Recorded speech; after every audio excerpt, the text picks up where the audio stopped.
Defiance jets are scrambling through the night. Russian drones cross borders, sparked a fight.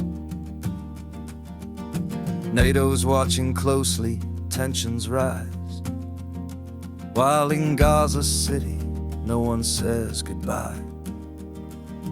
Netanyahu, we're not leaving, echoes loud. Evacuation orders won't move this crowd. From Warsaw to the Middle East tonight, the world is holding breath in the fading light.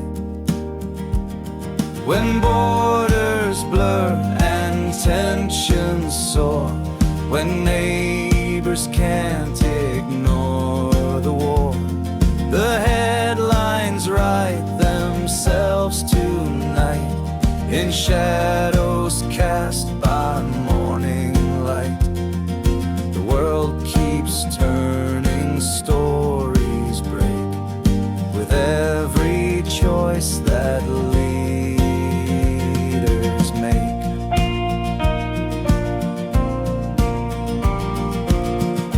Charlie Kirk won't speak again. Shot down in Utah, Trump's loyal friend. While Harry sits with Dad for tea, first time in months the family meets face to face through pain and pride. 19 months they stood aside, from campus tragedy to royal halls. The news keeps coming, duty calls. When borders blur and tensions soar, when neighbors can't ignore the war, the headlines write themselves tonight in shadows cast by morning light.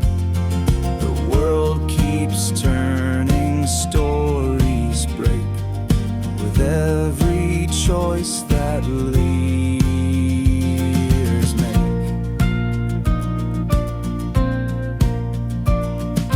France erupts and block everything rage.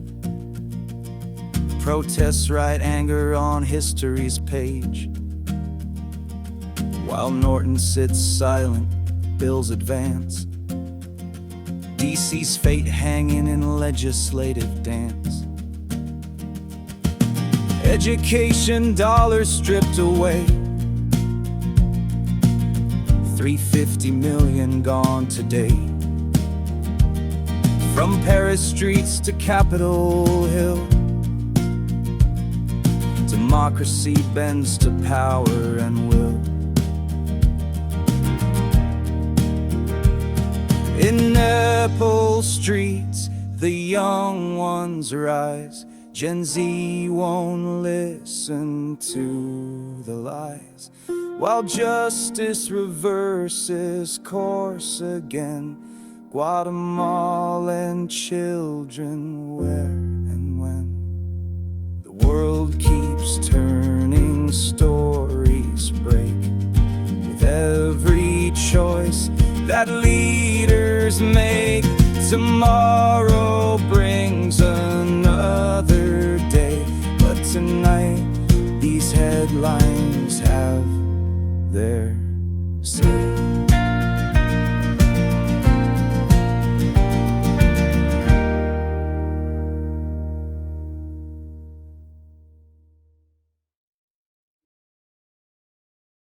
Good evening, and welcome back to your Wednesday night news roundup.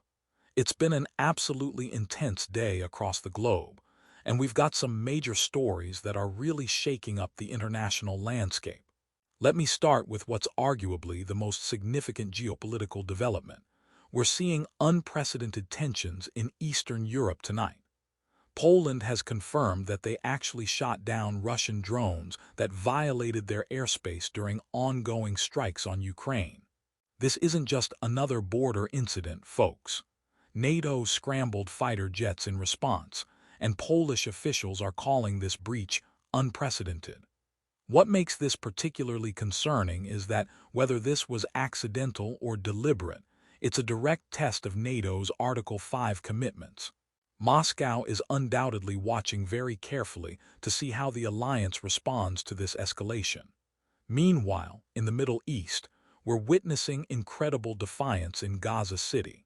Despite Israeli evacuation orders affecting the entire population, residents are literally chanting, "Netanyahu, we're not leaving."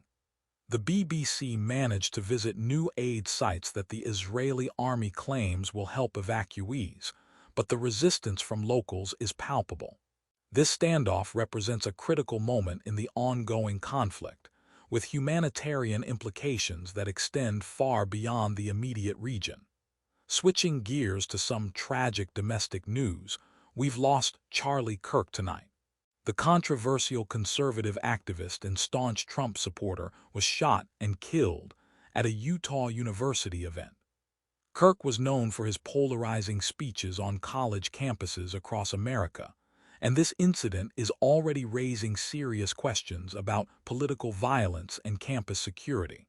President Trump confirmed the news, and you can imagine this is going to intensify debates about political rhetoric and safety at public events. On a completely different note, we're seeing some rare positive news from the British royal family. Prince Harry has met with King Charles for the first time in 19 months. The last time these two sat down together was back in February 2024, right after the palace announced Charles was receiving cancer treatment. This meeting represents a potential thaw in what's been an incredibly strained relationship since Harry and Meghan stepped back from royal duties. The symbolism here is huge. Sometimes family really does find a way to reconnect during difficult times.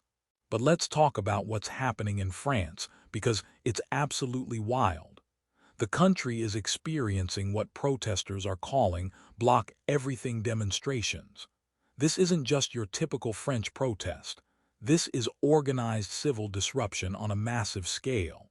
Citizens are expressing their anger and discontent with Macron's centrist government, and they're doing it by literally trying to shut down normal operations across the country.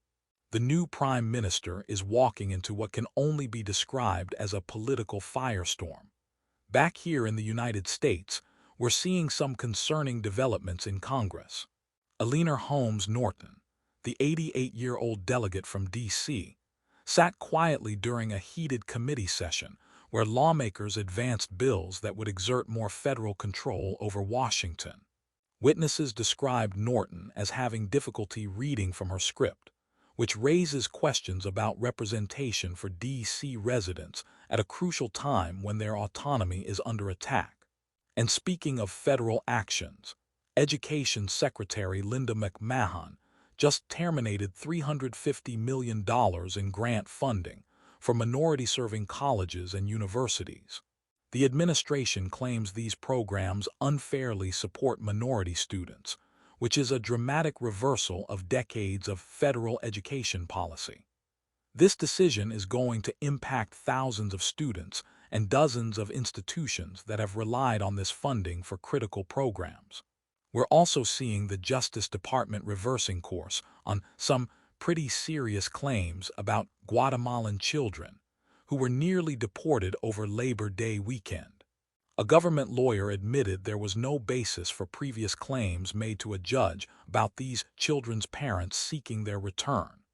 It's another example of how immigration policy continues to create chaos and confusion for vulnerable families. That's your Wednesday evening news wrap-up.